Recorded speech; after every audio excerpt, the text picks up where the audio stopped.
Kacarioskeun Prabu Niskala Wastu Kencana kairing para patih kalisentana sampun prapta ing panglinggihan Syekh Kuro di Karawang. Nampi dawuh raja, wire Syekh Kuro kedah enggal lunta di tanah Karawang atawa Sunda umumna. Syekh Kuro nyarios, kula nampi dawuh ratu, ayeuna kula memang minangka ulama anu ngageuing kana agama Islam. Engke mah esuk juga ning geto bakal anak putu ingkang raja ku anjeun nu bakal nyiarkeun agama Islam di Tatar Sunda teh. Itu sawarna teh. Hari intina palanggeran ti raja nyaeta kewaspadaan bilih isuk juga ning geto timbul masalah atau orang-orangan kawibawaan nagara nu asalna tina penyebaran agama Islam ieu. Gancangna carita Syekh Kuro enggal miang kasih badarat ngajuju ka palabuhan. Teras balayar mulang deui ka nagara Campa.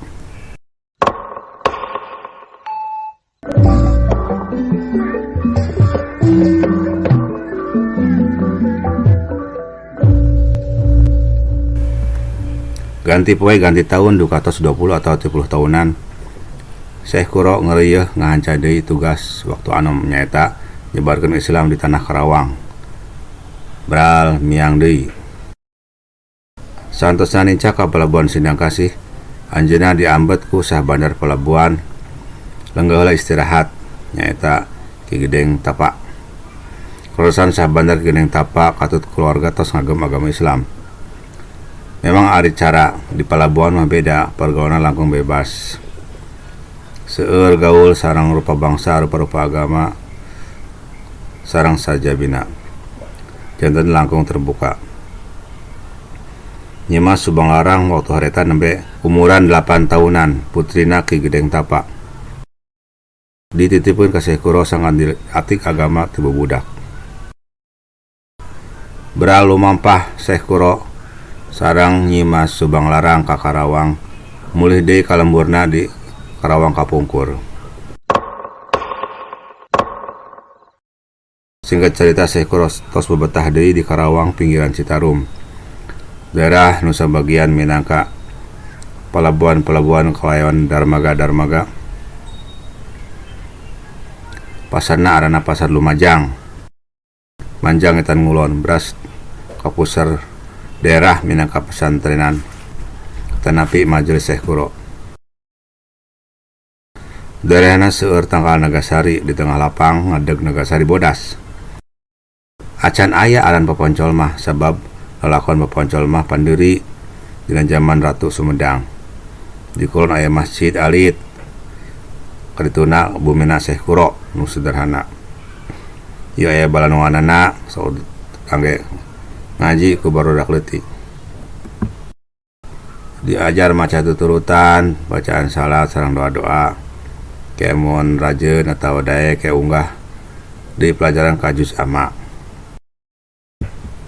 Kadituna kana Quran. Kulantaran loba datang calon santri ti mana-mana, Syekh Kuro mere pesen ka 10 lembur, sangkan isukana dina poe Senen sanggup sarehat kaum lalaki dewasa dipentas akan mantuan nyiar awi serta kayu kaku tatandingan. Pikeun ngawangun pesantren atau kobong. Atuh samia gotong royong nyiar awi di poe eta.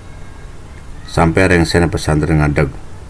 Dugi ka kiwari aya kepercayaan lokal yang cegahan poe eta poe Senen di Karawang. Sabab ngahormat ka perintah Syekh Kuro. Jadi semisal acara hajat panen ngawangun tara diwimitian dina poe Senen. Kayaan pesantren Syekh Kuro harita ayam tentram. Sebab nalendra geus ganti. Prabu Wastu Kencana tos mungkur nu ngadeg Ratu Anom Maharaja Sri Baduga atau Prabu Siliwangi teh. Pusar daya ngalih ka Bogor nalahna pakuan Pajajaran. Raja Anom teu ngamasalahkeun ngeunaan paguyuban Islam di Karawang. Di tingkat masyarakat umum mah pengajaran Syekh Kuro tetebih tina pelajaran dasar maca Quran fikih dasar katutianna. Anu perlu ditulungan doakeun nya ditolak doakeun. Anu sowan nya di hareupan kitu we ibarat sesepuh agama atau sesepuh daerah.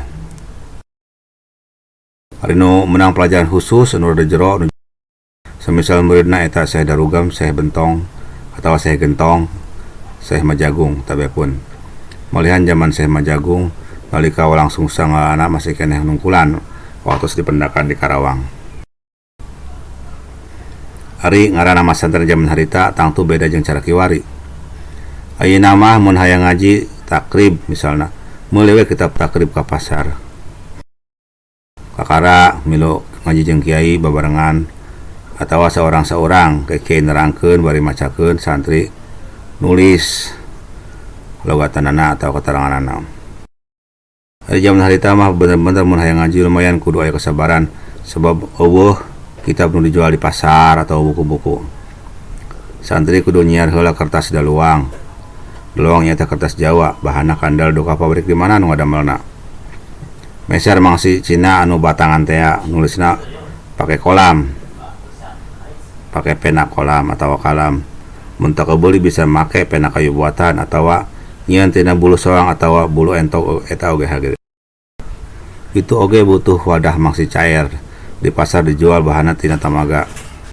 Untuk kebeli bisa ngian tina batok kelapa cangkir. Memang teknologi orang Cina dina bidang pustaka ieu onjoy oge. Geus bisa ngien kertas serta mangsi.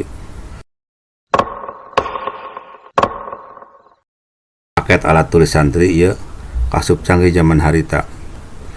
Di kerajaan masih nulis make daun lontar. Itu oge kulit sapi atau munding. Sawareh tulisan nu lebar, gambar nu lebar, misal dana proyek kerajaan atau lena ditulis dina lawan bodas, bar, sagebar. Keputusan nu penting ditulis atau dipahat dina watang tamaga atau emas atau besi. Sawareh ditulis dina batu nu gede.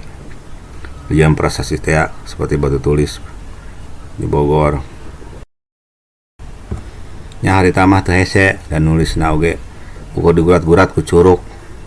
Pan arana oge zaman batu uduh. Padahal mah lain batu nu uduh tapi jalmana nu sarakti. Aya babasaan zaman kuat baheula ngaringkeus zaman cara sakarep-karep atau sakarep ingsun. Zaman batu ngabudah, zaman batu uduh. Zaman batu uduh sampai nincak dampal kaki para raja jadi cap di batu. Terus zaman teh kotok di Lebuan. Zaman penjajahan harita zaman Belanda feodal. Loba jalma miskin lembur-lembur, kurang pengetahuan, kurang kesejahteraan. Zaman kuda besi jeung sejenna. Aya oge ayeuna disebut zaman balok. Sebut zaman balok nyaeta loba oge olok. An kurang jeung kurang. Oh kacukupanana. Atawa zaman balok teh artina aya tulisan kapital, aya tulisan leutik. Tulisan kapital eta zaman berjuis, tulisan leutik eta jaman-jaman anu leutik. Atawa zaman desal, artina desal gede oge eta mantak kesal.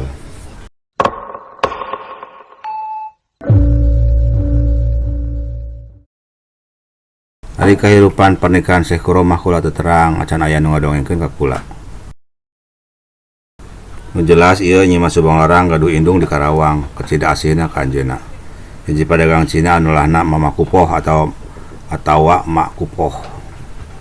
Nya kitu upama hayang ulin rineh atawa nyantai piknik di zaman kieu mah ye Nyi Mas sok endong di Mak Kupoh. Ayeuna mah di wilayah Tanjung Pura beunang. Keluarga Mak Kupoh terselebet agama Islam. Kecida leketna sareng indung pulungna ieu sambalangke satos nikah sareng raja atau Prabu Siliwangi ieu Ibu Subang Larang masih sering amengan bolak-balik ka Mak Kupoh di Karawang. Mulai duwi ka ieu masih keneh. Caturkeun zaman harita Nyi Mas Subang Larang teh tos jantan rumaja putri anu kacida geulisna kapasieup kuraksukan anu sarai katut sopan pastina oge. Da santri atuh. Dina sore eta nuju maos qiraah di hiji saung tengah sawah. Ditelah Syekh Kuro memang ieu wali onyo dina widang bacaan qiraahna disebut we Syekh Kuro, ahli Kuro. Keur magelis soalna halimpu ngaji di tengah sawah atuh kayaan jadi endah pisan. Gol kayaan kitu. Jog anjog utusan ti Pajajaran. Sampurasun Nyai Geulis. Kula patih sayang hau sapara kanca. Papatih Pajajaran mau panglamar raja. Begia, geus ayeuna mah ulah nyindian sorangan wae, mending oge nikah ka raja Pajajaran. Ke Nyai bisa nyindian di Kadaton. Cag anca.